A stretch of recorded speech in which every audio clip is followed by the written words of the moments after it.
Hi எல்லாருக்கும் வணக்கங்க. நான் இன்றைக்கி சேப்பங்கிழங்கை பற்றி தாங்க சொல்ல போகிறேன். நான் இந்த ஒரு ஃப்ரிட்ஜ் பாக்ஸில் தாங்க சின்ன பீஸாக சேப்பங்கிழங்கு நட்டு வச்சேன்.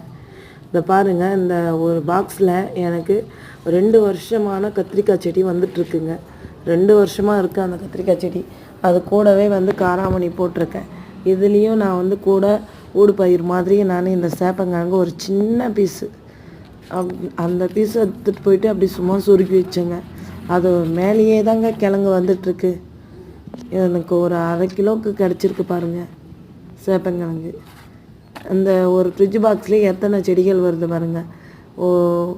இந்த ஒரு பீஸ் தாங்க நட்டு விட்டேன். முளைப்பு வந்த ஒரு சின்ன பீஸு அதை நான் ஊனி விட்டதுக்கு நமக்கு ஒரு 1/2 கிலோவுக்கு கிடச்சிருக்குங்க. ஒன்றும் இல்லைங்க, நீங்களும் வீட்லேயே ஏதாவது ஒரு சின்ன டப்பா கிடைச்சாலும் நம்ம ஒரு சின்ன கிழங்கு ஊனி வச்சா போதுங்க. நமக்கு இது மாதிரி அறுவடை எடுக்கலாம். நீங்களும் எங்கன்னா கிடைச்சா ட்ரை பண்ணுங்கள். காய்கறி வேஸ்ட்லேயே